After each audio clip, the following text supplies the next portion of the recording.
Hello everyone, welcome to my channel, Hegfreeze here. Before we jump into the stories, I want to say thanks to everyone who helped me reach 1000 subscribers. It's pretty unbelievable and I cannot thank you guys enough. Today I am bringing you 4 fresh and really awesome entitled parent stories. Keywords include elevator, restaurant shutdown, anime and iPhone. Just sit back, relax and enjoy the stories. Karen drops her phone down the elevator shaft. I work for a company that services elevators. This includes calls from our clients as well as answering the emergency phones inside the elevators if people become stuck. 95% of the time that we get a call from inside an elevator is just kids or someone who hit the button by accident. 4% of the time we actually have someone stuck, and the other 1% of the time it's Karen. My phone rings, so I glance over to check which language I need to answer in, and I see that it's actually from inside an elevator. I pick it up, thinking it's another prank call, find the address in my system and prepare to say, "Hello? Is anyone there?" for about 30 seconds, then go back playing Stardew Valley on my phone. Not today. Today, Karen had other plans. I quickly get out the standard intro, and to my surprise, there is actually someone on the other end of the line. Karen. "Hi, I need to speak to a manager or something." Yes, she actually said "or something" with the inflection of a question. Now, there is so much stupid packed into that one question that I am almost speechless. Let's unpack the stupid, shall we? Stupid point 1. She is using an emergency elevator phone and wasting an emergency response line's time to try to make a complaint. I know I said I was playing Stardew Valley, but you're on Reddit, don't judge me. Stupid point 2. Her question doesn't make sense. Does she want my manager? We have thousands of employees and dozens of offices. Does she want the account rep for her building? Does she want the supervisor of the technician who handles her building? Does she want the manager of her local branch? Is this about a bill? I don't know what Karen wants, and I'm pretty sure I left my Nintendo Switch at home, so it can't be that. Stupid point 3. We cannot give or share any information to anyone who is not with building management. In fact, anyone who is not with building management should not even know our phone number. At the time, I had no idea, but Karen has already been told this by building management and does not know our number, which is why she's calling from the emergency phone. Me. Can I ask what this is regarding? Karen. No, give me a manager. Me. Well, Karen, the problem is we have hundreds of managers who manage different things. I need to know what type of thing you're having trouble with, so I know which manager to transfer you to. Karen. The manager in charge of elevators? By now, my spider sense is tingling, and I am opening up the building history. Something stinks, and it's the all too familiar smell of Karen's BS. Me. Please hold while I get the manager of elevators. I place Karen on hold to get her good and wound up before I make her feel stupid. Me. Hi Karen, thank you for holding. Before I put you through to the manager of elevators, I just need to confirm. Did you call us this morning to request a technician to come to retrieve a phone dropped down the crack beneath the elevator door on the 9th floor? Karen. No? She knows she's busted. Me. And at the time, were you told to contact building management as we cannot dispatch a technician unless building management requests it, or we have someone trapped in an elevator? Karen. No! She knows what's coming next. Me. And after that, did you call again, pretending to be trapped in the elevator with a baby in an effort to bypass building maintenance and get us to send a technician to the site? Karen. I can hear her starting to tear up. I was trapped in the elevator and there was no ventilation. My baby was getting very hot and I needed to get him to the doctor. Me. I understand. Did you try dialing 911 while you were trapped? Karen. No, because She was about to say she dropped it down the elevator and was realizing she was about to get caught in a line. It was out of batteries. Me. Please hold. I put her on mute to get her even more wound up, go to the bathroom and come back. Me. Hi Karen, thanks for holding. Karen, are you still there? Karen, I'm here. Me. Okay, great. I was worried I'd lost you. Now, when the technician arrived, he found that the elevator was still working and diagnostics showed no errors. In fact, in the 35 minutes between your call and the technician arriving, the elevator was used 8 times and that there is no record of anyone being trapped. Karen. Yes, that's what he said, but he wasn't there. I was trapped for over an hour with my baby who has fever. Me. Please hold. Eat my sandwich, chicken salad, I love my life. Me. Hi Karen, thanks for holding.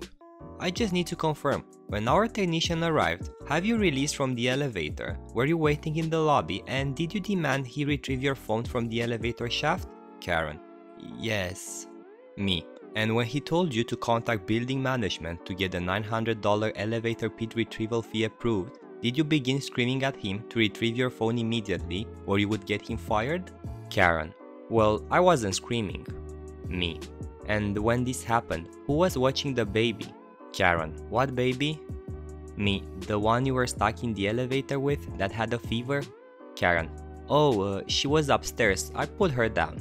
Me. So you left an infant alone so you could yell at the technician? Karen. Are you telling me how to parent my... Me. Please hold. Water my blueberries in Stardew Valley. Me. Okay Karen, what I am doing right now, I am putting a note in the system to have your phone retrieved, free of charge from the elevator shaft. Karen. Oh, thank you. Thank you so much. Me. You're very welcome. We will be retrieving it for you on the next scheduled maintenance day, which will be within the next 3 to 6 weeks. Karen. 3 to 6 weeks? You can send someone today? Me. Sure, but first you need to contact building management to call us and approve the $900 elevator shaft retrieval fee, in addition to the $500 fine for faking an emergency that you'll be receiving from your landlord. Karen hung up before I was able to transfer her to the manager of elevators. I later spoke with building management, who was livid. Karen had originally spoken to them about the phone, however she refused to be billed for it, so management refused to make the call.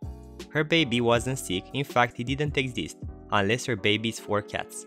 I hope she isn't too surprised in 3 to 6 weeks when she gets the shattered pieces of her phone back. Entitled mother threatens to have our restaurant shut down. CW Lovable Nugget, CO Worker, EM Entitled Mother. For those who don't know me, I work as a waitress kitchen hand at a restaurant connected to a bowlers club. Had my fair share of entitled wombats, so enjoy this one. Every Saturday, the club has a live music event. Most of the bands that play are small but really good. So we're just chilling out. I'm not working but felt like coming down to just relax with my CW, whom I also happen to be dating now. It's around 7:30 and the band playing is a mix of funk and discotheque. The club is in a pretty good mood. That was until this woman came over to my boss and demanded they stopped playing as it was disrupting their dinner. My boss simply told her that she could ask them to play a little more quietly, but there wasn't much she could do. The woman stormed off back to her table and she thought nothing of it. Few minutes later, I go over to my boss to see how she's doing, and suddenly we hear a loud screech from the speakers. We turn and it's EM with the cord for the speaker that's connected to the guitar. The band was livid. She started trying to defend herself by saying that she disliked their music and that her children won't be turned by the devil's music. What a dingbat. My boss stormed over and asked her to give the cord back and go back to her table, but she refused, claiming that her husband works for council and that he could shut down our restaurant if they wanted. Total BS. People started getting upset over it and one of the club managers came over with CW, politely asked what was going on, and EM just burst out with the dumbest crap I've ever heard. EM: they were playing music that I don't like and I want them banned from the venue. If they are not removed, I will call my husband and he will have them removed. Do you not know who I am? My husband works for council. I can get this whole place shut down with a click of my fingers. We all stood there with this what the hell look on our faces. My boss again asked her to hand the cord over and to continue with her night, but she refused. I for one didn't want to get involved, but my CW on the other hand is very different. This lovable nugget asks EM what her husband's name is. She tells us. Fun fact, my CW's father works for council as a secretary. So then my CW calls his dad and asks if her husband worked for council. He was confused when he asked, but went along. Turns out her husband does in fact work for council, as a lawn mower. All her husband does is take care of the equestrian park and other gardens in the town. He ended the call and we all looked at her. She was shaking and quietly gave up the cord. We let her stay after she apologized, but she has been warned not to do that crap ever again or she'd be the one banned from the venue. Anime is satanic. Entitled mother harasses me and friend for buying Dragon Ball Blu-rays. I was in HMV last week, browsing the anime section with my friend, Dave. We were in town as we hadn't really hung out in a few months. He lives far away and we hadn't seen each other since college stopped. Entitled mother comes in with her little crap who we'll call LS. We do our best to avoid her as her facial expression was aggressive. I showed Dave the Dragon Ball Super Blu-ray with the episode of Copy Vegeta, Jelly Vegeta I called the clone, lol. Dave and I are chuckling as we compare different anime and the prices. EM overhears us and storms over. She slaps the boxes out of our hands and calls us sinning Satanist cartoon worshippers. A worker who I knew for over a year, Teresa, T for short, came over and asked what was going on since she overheard the screaming and wanted to resolve the issue. EM: "These two sinners are worshipping the devil with these evil cartoons." She's screeching like a constipated chicken. T: "That's anime, miss, and I don't appreciate you damaging store property." EM starts going off at poor Teresa before the manager is called out and tries to confront the fugly troll of an EM. Manager gets an earful of this Bible basher's BS and tells her to leave. EM starts throwing the anime stuff off the shelves and stamping on many of the boxes. I was too stunned to really do anything, but Dave screamed at her about how she was stupid for destroying so much expensive stuff. Police were called and she was literally dragged out by 5 policemen, all doing their best to keep her from lashing out at them. I don't know what happened to EM, but I do know that LS hasn't been back to the shop since. LS is LS because he called us sinners, satanists, and unclean, but didn't turn violent like his mother. I tend to hold grudges, don't judge me over it. Entitled parent tries to take my phone. So, about a week ago I was walking home from my local convenience store, and as I left I took out my phone to play some music. I'm sure you all know EP and Emmy. So, this woman with the most heron haircut ever walks up to me. EP: "Hello young man." Me: hello. EP: "I noticed you have a phone on you and some headphones. Now, I don't have the best phone, it's a 6S, so there is definitely better." Me: yeah, so what?" EP: "I want you to give it to my son here, he's a good kid and he deserves it." Now, I've spent quite a while on this subreddit and I was well prepared for this situation once it arose. Me: "Sorry lady, but I'm not giving you my phone." Her kid looks absolutely miserable and is begging for his mom to just leave and go home. EP: "What did you say?" "Alright, I'm taking that phone now." I'm a very fast boy, so I easily broke away and raced to home. So far, I haven't seen them again. Alright guys, that was everything I had for today. I will be back tomorrow with more fresh stories. Also, don't forget to leave a like if you have enjoyed the video and subscribe. Have a nice day.